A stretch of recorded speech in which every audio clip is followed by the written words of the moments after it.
Olá, este é o Respiros em Saúde Mental, uma proposta do Núcleo de Apoio à Diversidade Humana, o NAD, da Universidade Franciscana, junto à Rádio Web, UFN. E hoje estamos aqui, vamos continuar esse episódio falando sobre o mesmo tema do episódio passado, porque nós não esgotamos, né, todo o assunto da parentalidade. Então, eu estou aqui com a professora Cristiane Bottoli, que é a coordenadora do NAD, e o professor Félix Guazina, que é o coordenador adjunto do NAD, e vamos continuar falando sobre essa questão da parentalidade. E para começar, vamos então resgatar um assunto, um subtema do último episódio, que é a questão materna, né? Quando a gente fala em parentalidade, quando a gente fala em criação dos filhos, talvez exista um senso comum na nossa sociedade que a função maior que deve ser executada em relação aos filhos é materna. E aí a gente falava dessa questão que não existe isso de instinto materno, não, isso é algo construído, né? Mas talvez essa questão do instinto materno seja algo muito vinculado à capacidade também da mulher de gestar. E a questão da mulher estar ali durante os 9 meses com a criança, né, com ela, e ela dar à luz, e ela amamentar. Então, vamos desenvolver um pouquinho isso e desfazer alguns mitos e ver o que é mito, o que é verdade, professora Cristiane. Então, né, a ideia da maternidade, ela é sempre influenciada pelo momento que se vive, pela época que se vive. Então, a gente tem uma construção que diz de um instinto, né? Que diz de algo que essa mulher já está pronta. Basta ser mulher e está pronta para ser mãe. Principalmente por isso, ela que gera todos os 9 meses, ela amamenta, como tu falou.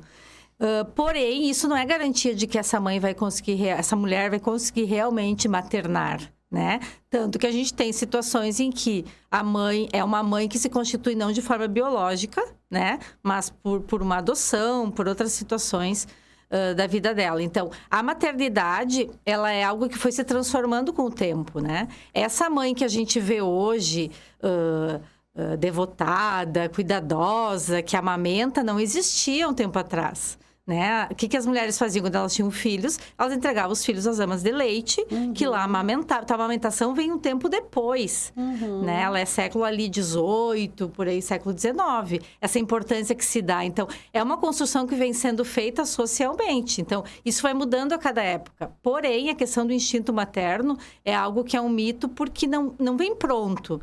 Para tu ser mãe, para tu ser pai, para tu ser filho, é aquilo que a gente falava no outro episódio. Ela é uma construção. Então, o ser mãe, ser pai, a maternidade é construída no dia a dia. Então, não basta simplesmente a mulher gerar, ter esse filho, amamentar, que a maternidade vai ser constituída. Tanto que tem mulheres que não têm esse desejo, né? Ou que são mães, mas que acabam não conseguindo ser aquela mãe que todos esperam. Então, apesar dessas transformações, a gente ainda tem muito essa marca de que toda mulher tem a capacidade de maternar, né? Mas nem toda ela tem essa capacidade. Por ser algo que vai ser construído, vai ser do que a gente falava, algo transgeracional, algo da experiência única de cada mulher.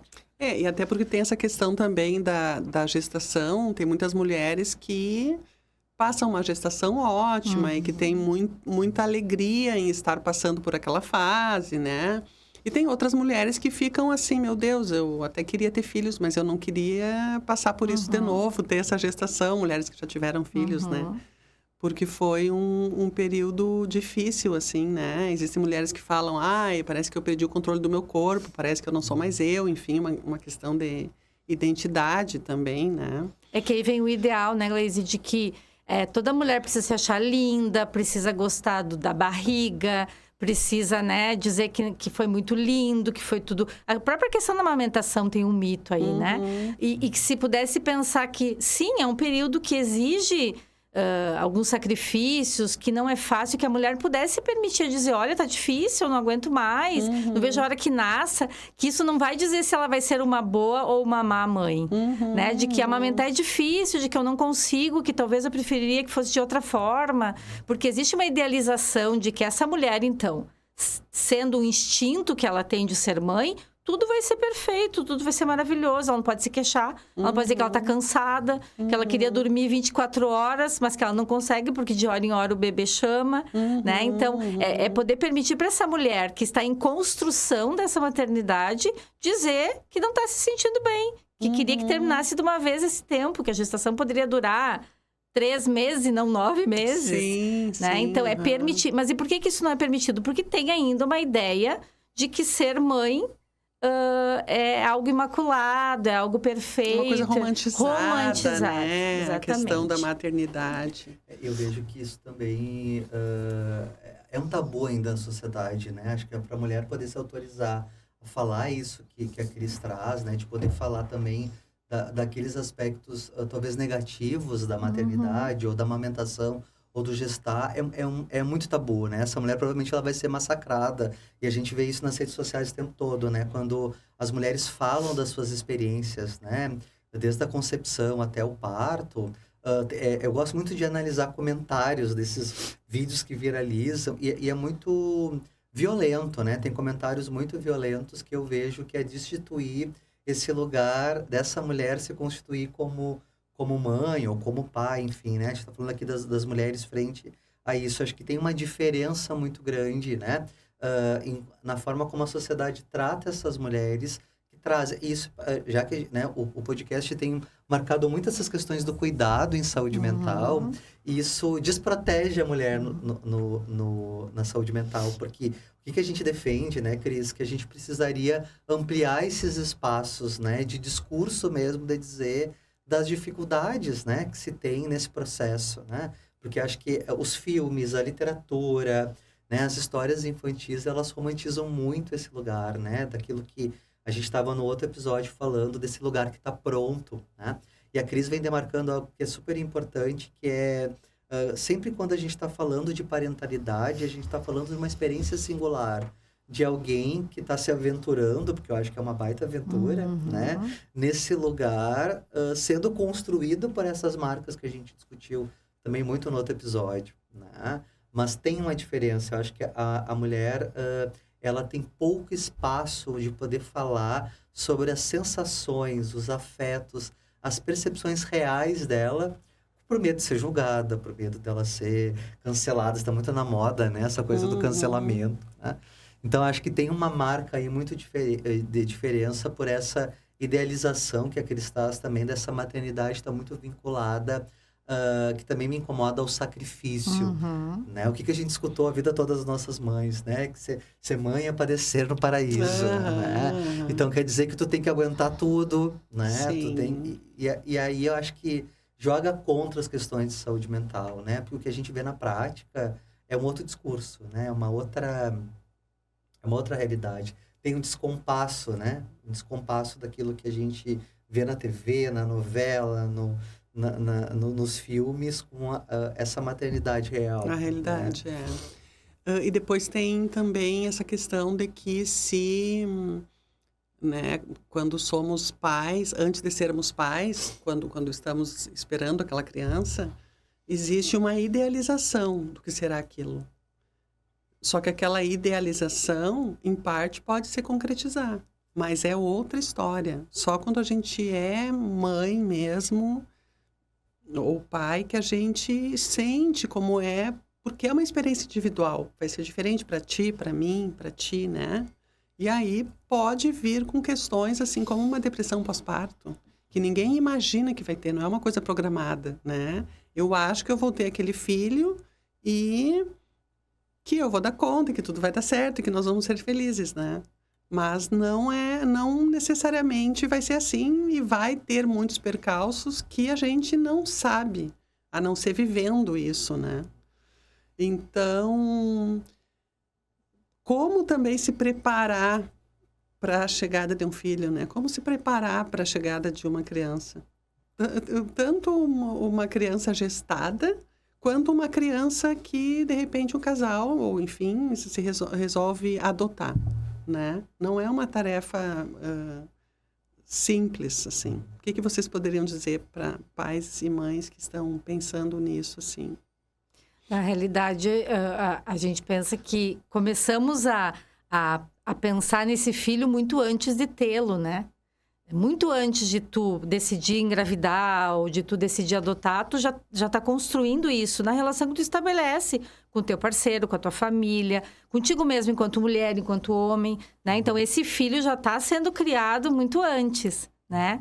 E talvez, né, ao meu ver, o que a gente trabalha, né, Félix, que é poder falar sobre isso, poder conversar com a minha mãe, poder conversar como é que foi a maternidade dela. Tem mulheres que vão ser mães que não sabem como é que a sua mãe foi. Então, essa questão da história que a gente tem falado também, de poder pensar, até falar essas expectativas, falar o que eu quero, o que eu não quero, né? Porque parece que ali tu já começa a ser boa mãe ou má mãe, né? Quando tu diz, olha, eu não queria isso, eu não queria ficar acordada, eu não queria amamentar. Né? Eu não queria, né? Então, de poder começar a pensar... E claro que as expectativas sempre vão ter. Tu sempre idealiza, né? E que, na maioria das vezes, não é a realidade, né? Não é a realidade. Então, de também trabalhar um pouco com essa ideia de que vamos ver como é que vai ser. Porque a gente só sabe ser mãe sendo, só se sabe ser pai sendo, só se sabe ser filho sendo. E cada filho é único, que a gente falava sobre isso também, né? Cada momento é único. Então, ao meu ver, é abrir um espaço para que se possa falar sobre isso, né? Tanto com o médico que está me assistindo, quanto com a equipe, né? Com quem está sendo feito meu pré-natal, mas também antes disso, né? Quando eu planejo a minha vida... Se eu quero ter filho, se eu não quero ter filho. Quando me vejo grávida e, de repente, não tinha planejado. E, a partir de agora, como é que vai ser a minha vida? Saber que vai ter transformações, sim. Boas, ruins. Ao meu ver, seria isso. Assim, um espaço de fala nesse sentido. Eu acho que tem a ver também com essa questão do desejo dos pais, né? Eu concordo com a Cris, porque para nós, na psico, é muito importante isso, né? Em que ela demarca... a gente nasce enquanto sujeito, né, psíquico muito anterior ao nascimento, né? O nascimento é um processo do efeito lá quando cada um deseja ou não deseja ter filho. Essas brincadeiras de criança que a gente deseja ser professor, médico, ter tantos filhos, os nomes, né? Que a gente vai criando na cabeça. Acho que isso já tem aí uma construção de uma parentalidade, mas o reconhecimento ou não de um desejo. Quero viver essa experiência, não quero viver essa experiência, né? Então, acho que ela é uma marca singular que está lá atrás, né? Agora, atualmente, eu tenho atendido basicamente adultos, mas eu atendi muita criança e adolescente muito na minha vida, assim. E uma das primeiras perguntas que eu fazia para os pais era relacionada um pouco isso, assim, quando eu atendia a criança, independente da idade, né? Lá na anamnese, a gente tem um instrumento, a Cris trabalha bastante com isso, porque ela dá aula de avaliação, mas a gente tem geralmente um instrumento, assim, de entrevista, que a gente faz ali um resgate histórico, né? Da história de vida dessa criança, mas também tentando entender o desejo dos pais, né? E aí uma das coisas que eu perguntava, a primeira pergunta para além lá do instrumento, e os pais me olhavam com uma certa surpresa, era assim, tá, antes de falar sobre o fulaninho que tu trouxe aqui, né? Como é que vocês se conheceram? Me conta a história de vocês. E eles tomavam como surpresa, porque assim, o que tem a ver a minha história? Porque eu quero entender um pouquinho como é que vocês se conheceram e como é que nasceu esse desejo ou não de serem pais, se foi planejado, se não, se aconteceu no meio de um processo, se aconteceu no meio da morte de algum dos pais, né? Se teve algum momento de muita dificuldade, porque isso diz da história dessa criança e diz da parentalidade, né? Não tem como comparar, agora fiquei pensando, né? Uma mãe que perde o pai ou a mãe no meio de uma gestação e tem que lidar com o luto de algo tão próximo que é ser pai e ser mãe, né? Aquilo ali é convocado o sujeito a pensar. E aí era muito legal, claro, essas entrevistas demoravam muito mais tempo, porque eles iam remontando, tipo assim, eu nunca tinha parado para pensar sobre isso, né? E claro, também vão ter pais que vão dizer assim, olha, a gente se encontrou numa festa, quando viu, fizemos um bebê, e aí, a partir disso, casamos, né? Então, assim, eu acho que tem uma questão central, que é como é que isso nasce dentro de ti enquanto sujeito. Primeiro ponto. Segundo, como é que isso nasce enquanto casal? Porque uma coisa é minha expectativa, né? O que também a gente vê muito é onde o par afetivo não quer ter filhos. Como é que fica isso, né? Como é que fica esses desejos? Então, eu acho que tem a ver muito com essa questão do desejo de de cada um. E tu trouxe um ponto, né, Gleise, que é a questão da depressão pós-parto ali. E eu acho que, de tudo aquilo que a gente falou até agora, me parece que um dos motivos da depressão pós-parto pode ser essa falência desse ideal da maternidade, né? Daquilo que tu esperou, daquilo que tu construiu, daquilo que tu tinha como certeza. Isso que a Cris traz é bem importante, né? Como é que foi a maternidade, a paternidade dos meus pais? Quais foram as dificuldades? Como eles se construíram? Porque talvez se a gente pudesse investigar mais isso, a gente pudesse construir relações melhores. Fiquei pensando, assim, um pouco, que a gente não tem esse hábito, né? De perguntar para os nossos pais o que eles viveram nesse processo, né? Fiquei pensando agora, assim. É que a gente nem tem ideia de que isso é relevante para a nossa vida e para nossa parentalidade, para nós enquanto mães e pais, né? Daqui a pouco a gente se depara com isso quando o teu filho tá ali recém-nascido e a tua mãe quer te ensinar como fazer, né? Como que tu tem que dar de mamar, como que tu tem que trocar, não... Então, aí vem de uma outra forma, que naquele momento talvez não ajude muito, né? Porque a mãe, o pai, principalmente a primeira viagem, tá tão envolvido com aquela nova rotina, né? Quer dizer, com aquele novo ser que ninguém sabe o que fazer. Ninguém sabe, porque cada criança vem de um jeito, tem aquela que chora mais, né? E talvez tu só te dá conta dessa história quando vem essa cobrança. Mas num momento que talvez não é adequado. Né? Então, se tu pudesse entender isso antes... E aí é algo que a gente tem que resgatar em todos os sentidos da nossa vida, né? Mais momentos de conversa, né? Mais momentos a gente poder sentar ao redor da mesa, na sala, em algum lugar para poder compartilhar histórias, né? Dos nossos pais, dos nossos avós. Isso vai... Porque isso nos constitui, nos marca, né? Sim, isso vai nos formando e vai nos ajudando a sermos melhores depois, né? Aproveitando essa questão que vocês falaram da questão do desejo, né? E às vezes do desejo de não ser pai e de não ser mãe, né? Isso ainda é um tabu, já foi muito pior, né? Então, assim, na geração dos meus pais era natural que, como a gente falava antes aqui do programa começar, né? Estudar, crescer, estudar, trabalhar, né? Ter um companheiro, uma companheira, casar, ter filhos e deixar algo, né? Então, a tua marca é ter os filhos, né? Deixar descendentes, né? Hoje em dia, não. Mas ainda é um tabu muito grande. Para o homem, creio que não tanto, né? Mas para a mulher, sim. Dizer que não, que eu não quero ter filhos, né? Sempre acaba vinculado a uma questão de, como assim? Mas tu tem algum problema? Qual é a questão, né? E uma outra questão que tem a ver com esses desejos, então, é, por exemplo, eu quis ter um filho, eu tenho um filho, mas eu quero voltar logo para o meu trabalho, né? Eu não quero esperar os 4 ou 6 meses. Eu quero voltar em 1 mês, né? Por exemplo, sei lá, a pessoa tem um consultório e é autônoma e ela quer voltar logo a trabalhar, né? Eu tenho uma conhecida que voltou depois de 1, 2 meses e ela comentou assim: ai, meu Deus, parece que eu voltei a ser eu e agora eu tenho meu espaço e eu estava mais cansada em casa cuidando do nenê do que agora aqui no meu consultório, né? Não era... enfim, ela era autônoma. Ela é autônoma. E aí eu fiquei pensando... Porque a vida da maternagem é muito cansativa, né? O pai ainda geralmente tem menos tempo de... né, quando ele trabalha para uma empresa, enfim, ele tem menos tempo para ficar com o filho, menos... como é que chama? Licença paternidade. Licença, mas, enfim, se é autônomo, ele pode decidir no outro dia, já está lá, né, trabalhando.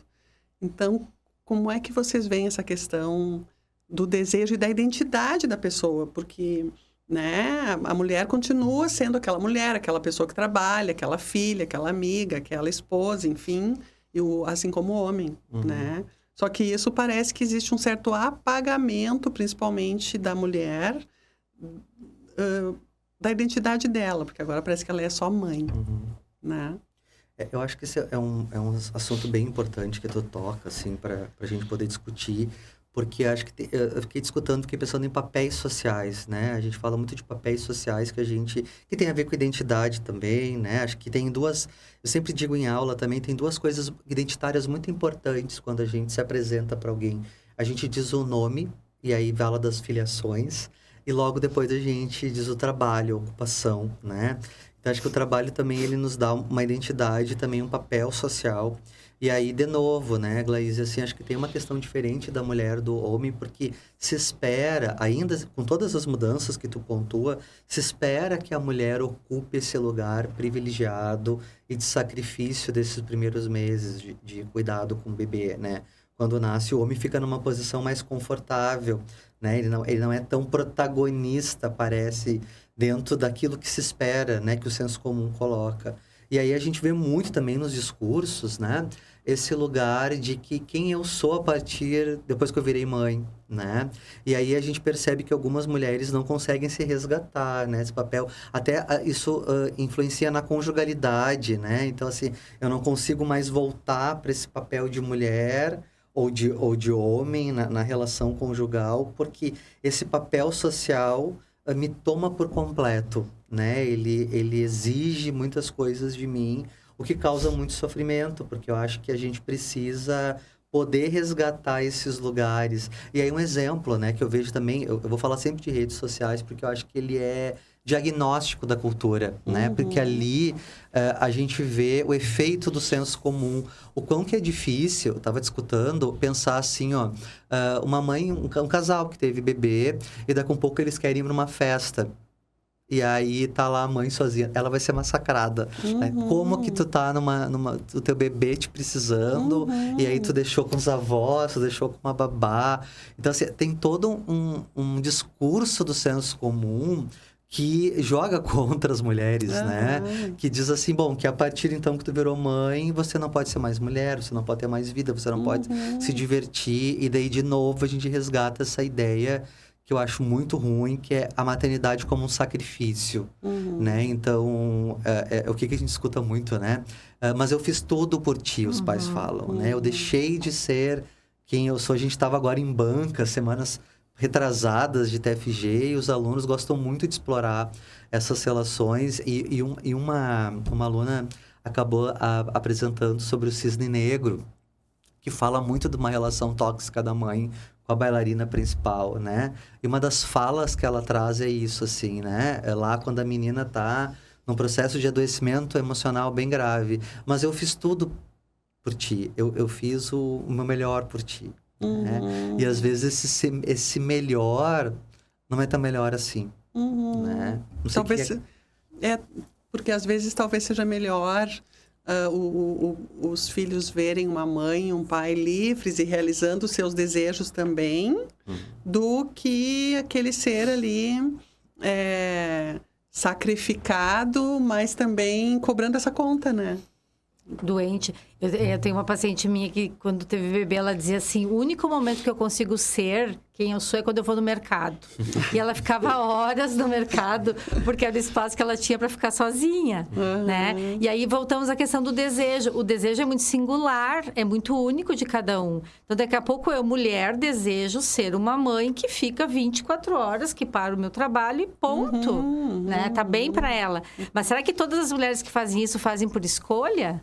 Né? Eu, pessoalmente, acho pouquíssimo 4 meses de licença maternidade para dar conta de tudo aquilo, né? Eu gostaria que fosse 6, que fosse 8, tem lugares que é quase 1 ano, né? A licença paternidade agora são 10 dias corridos. Então, se pega Eram 5 uma época. São 10, né? Tem uma lei para aumentar um pouco isso, porque então tem o outro lado. É importante que esse pai também esteja com essa mãe nesse momento, mas que seja escolha deles, que não seja algo imposto pela sociedade. Então, hoje a gente pensa a parentalidade não só nesse exercício diário de pai e mãe, mas esse pai e essa mãe que tem outros interesses. Então, eu sou mãe, mas eu continuo sendo psicóloga, professora, eu sou filha, sei lá, eu canto, eu toco violão, sabe? Eu tenho outros interesses. Porque, como tu disse, pro meu filho vai ser importante perceber essa mãe e esse pai que se direciona para outras coisas. Porque senão, como tu diz, a conta fica muito pesada pro filho também. Né? Imagina a mãe dizer, olha, eu fiz tudo. Primeiro, porque ela não fez tudo, que ninguém consegue fazer tudo, né? Depois, porque esse filho vai se sentir obrigado a pagar essa dívida.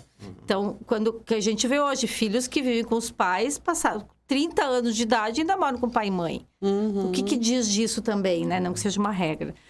Então, de pensar, assim, que é importante que o filho perceba que esse pai e essa mãe têm outros interesses. Esse conceito da mãe suficientemente boa, que o Félix falou semana passada, é essa mãe que ela tá presente, mas em alguns momentos ela se afasta. Para o desenvolvimento do filho, isso é importante. Né? Então, pensar essa parentalidade onde dentro dela é possível outras escolhas. Então, se eu decido que depois de 1 mês de nascimento do meu filho eu preciso voltar a trabalhar, eu vou voltar a trabalhar. Né? Só que esse olhar social ainda é muito forte para essa mãe, para esse pai. Eu lembro quando eu era criança, pequena, que meu pai e minha mãe iam nas festas, né? Naquela época podia. Levava a gente junto e a gente dormia embaixo da mesa. No colchão e ficava ali. Numas cadeiras. Né? Mas ok. Talvez poderiam ter deixado em casa com alguém. Então, isso é muito individual de cada um. Só que muito de novo, da época, porque na época era normal, eu acho, né? Os pais levavam os filhos onde iam. Assim, hoje, claro, né? Dependendo do lugar, não leva. Né? Então, mas aí tem uma outra questão. A gente precisa também de uma rede de apoio que nos auxilie. Eu preciso também ter alguém que possa me ajudar nesses momentos. Né? De que eu preciso fazer uma viagem, eu preciso trabalhar, eu preciso, né? Então, a parentalidade vai se ampliar a partir desses outros interesses. E uma outra coisa importante é que o filho perceba também que essa mãe está cansada, que essa mãe tem algumas dificuldades, porque naturalmente eles já idealizam pai e mãe como a gente idealiza os filhos. Mas é importante que aos poucos eles também vão percebendo, olha, dá um tempinho para a mãe, agora a mãe precisa ficar um pouco quietinha, agora, para que os espaços também possam ser organizados para a criança e para o adulto também. Uma das coisas que eu queria retomar, porque acho que foi uma questão que tu trouxe e tem a ver com a questão do desejo de novo. Eu acho que a gente pode ter várias escolhas na vida, tá tudo bem, né? Eu acho que o que vai fazer a diferença é o quanto que isso tá em torno de desejo. Tá claro para ti o teu desejo. Tu trouxe ali, por exemplo, mulheres que não desejam ser mãe, né? Que pensam na maternidade de um outro lugar e quanto também elas são cobradas diariamente ou colocadas assim, mas tu tem uma doença, então tu não pode. Eu sempre pelos aspectos negativos quando uma mulher diz que não quer ter filho e não como uma escolha autêntica, né? Então, eu concordo com a Cris, assim, se tá dentro daquela mulher a maternidade de ocupar toda a sua vida, né? Ou grande parte da sua vida, né? Como muitas mulheres ao longo da vida escolhem, por exemplo, largar o seu trabalho porque querem acompanhar mais, tá tudo bem. Eu acho que o que vai fazer diferença é o quanto que tu consegue sustentar o teu desejo para ti de ter ou não ter um filho, né? E claro, e aí como a gente vive na cultura, e a cultura exige muito de nós, tu vai ter que bancar isso, né? Tu vai ter que talvez explicar para o outro, tu vai ter que dizer, e eu acho que isso pode ser formativo na vida das pessoas, né? Porque eu acho que a gente precisa ter espaços maiores de poder falar sobre isso, né? Talvez isso diminua processos de sofrimento, porque a gente vê ainda muito no consultório demandas principalmente das mulheres de sofrimento, que é, estou chegando aos meus 30 e poucos anos, o que eu faço com isso? Quero, mas não quero, não sei se o desejo é meu, se é da minha família. É uma questão muito genuína, é uma questão muito interessante quando vem esse tipo de demanda. Porque você está se pensando, assim, sou capaz de dar conta disso tudo, no sentido não do capaz como o contrário de incapaz, mas, assim, tô aberto dentro de mim para poder lidar com tudo que vem pela frente, né? Eu tenho uma piada com os amigos, e eu faço em aula, acho que, não sei se eu já fiz no podcast passado ou aqui nos bastidores, que eu brinco, assim, que o problema de ter um filho, né, assim, é que é os primeiros 40 anos da criança que geralmente dá mais trabalho. Né? Depois que a criança se cria, depois dos 40, as crianças têm mais autonomia, né? Então, assim, o último tópico para a gente fechar o nosso podcast que eu gostaria de abordar é essa questão da escuta das crianças e dos adolescentes. Porque também vivemos um período agora em que trabalhamos muito, estamos sempre correndo, né? Não só nós adultos, mas as crianças também com ocupações, né? Porque daí estudam, daí fazem inglês, daí fazem balé, aí fazem karatê, aí, enfim, estão sempre com muitas coisas. E muitas vezes não há esse momento de diálogo e de escuta de como estão essas crianças, de como estão esses adolescentes, né?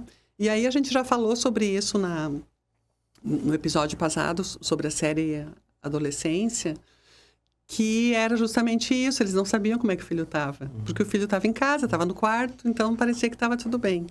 Então, assim, como que nós, enquanto pais, cuidadores, né, podemos lidar com essa situação de dar conta das coisas que temos na vida, né, e termos esse tempo de qualidade com os filhos para ouvi-los, né? Eu acho que a Cris falava antes, em algum momento ela falava sobre esse tempo de qualidade, de presença, né, com os filhos e também com a história de parentalidade dos pais, como foi, né? Eu sempre acho que a questão familiar, né? A gente está falando já há 2 programas sobre a questão de parentalidade, tem a ver com essas trocas das histórias. Eu acho que eu e a Cris trabalhamos com psicanálise e a psicanálise ela sustenta muito de que a gente é fruto das nossas histórias e uma das coisas que cura grandes traumas e feridas é contar e recontar e entender a nossa própria história, né?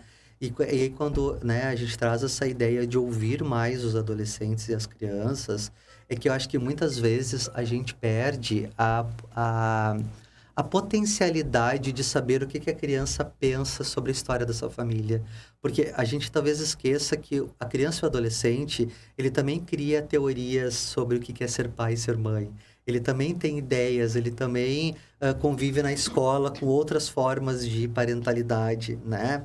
E aí, eu acho que tem aí algo que poderia ser interessante, é fomentar esses espaços de troca, porque a gente vem de uma cultura, principalmente vinculada à infância, que a criança ela não sabe nada de muita coisa. E a gente vê todos os dias o contrário, né, Cris? Assim, as crianças, elas sabem muito sobre esse mito da história familiar, né? Então, ela tem uma percepção, às vezes, muito aguçada sobre as dimensões traumáticas que constrói essa família, né? Então, acho que esses espaços de trocas, acho que de se interessar pelo que a criança ou adolescente tem que dizer. Acho que essa que é a questão, né? Assim, lá, a família tá lidando... Fiquei pensando agora numa coisa. A família vai mudar de cidade, né? Por questões de trabalho, por necessidade. Para além não é a criança vai decidir ou não. Mas, assim, ó, o que tu acha sobre isso? Como é que vai ser tu sair daqui?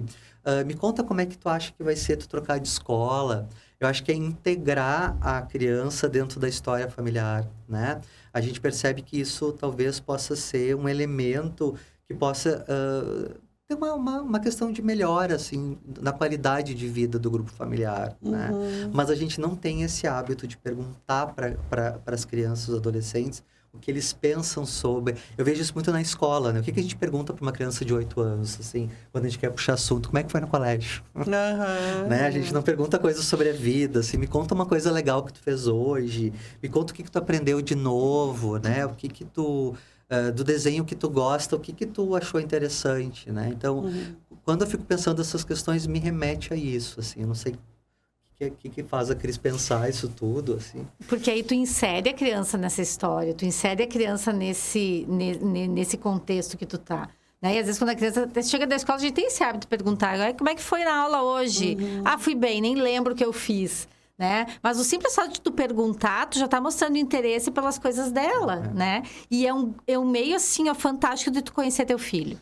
Às vezes a gente pergunta pros pais do consultório, né? Me diz aí uma coisa que o teu filho tem dificuldade.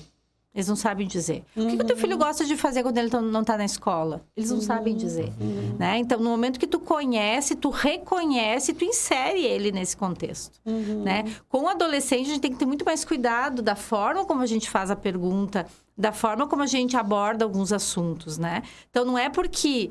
Na hora não interessa se eu concordo ou se eu não concordo, mas é que tem um espaço para ele poder falar o que ele está pensando. Porque a partir dali ele vai vir fazer perguntas para ti de outras coisas. Daqui a pouco uma coisa muito simples, que está passando na televisão, né? Aconteceu um acidente, tal pessoa morreu, vão surgir outras coisas que ele já gostaria de ter perguntado para ti. E às vezes tu pergunta o contrário para criança e para adolescente no consultório, né? Quantos anos teu pai ou tua mãe tem? Eles não sabem. Onde é que a tua mãe e teu pai nasceu? Eles não sabem, né? E isso diz da vida dele, da história dele. Fora tantos outros segredos que as famílias têm. E que nunca se falou, mas que tá sempre ali, né? Aparece de alguma forma e às vezes vira sintoma, vira problema. Então, acho importante isso que o Félix fala, né? De ter esse espaço no dia a dia. Não precisa ter um dia inteiro sentado com meu filho. Às vezes eu tô ali, ele tá fazendo a tarefa. Aí vem uma pergunta. Eu gosto muito... A escola da minha filha agora comemora o Dia dos Avós, dia 26 de julho, é Dia dos Avós, né? E aí fizeram uma atividade que ela tinha que entrevistar a avó. Para conhecer a história da avó e um brinquedo que a avó gostava quando era criança e que ela pudesse fazer esse brinquedo ela hoje, né? Então, foi tão importante ela poder ter conversado com a avó, saber que a avó fazia a boneca que vinha da espiga de milho, né? Então, é isso que a gente precisa. E daquilo surgiram outras conversas. Ah, mãe, como é que foi a tua infância? O que tu gostava? Eu comecei a perguntar para ela, mas e tu? Então, é isso...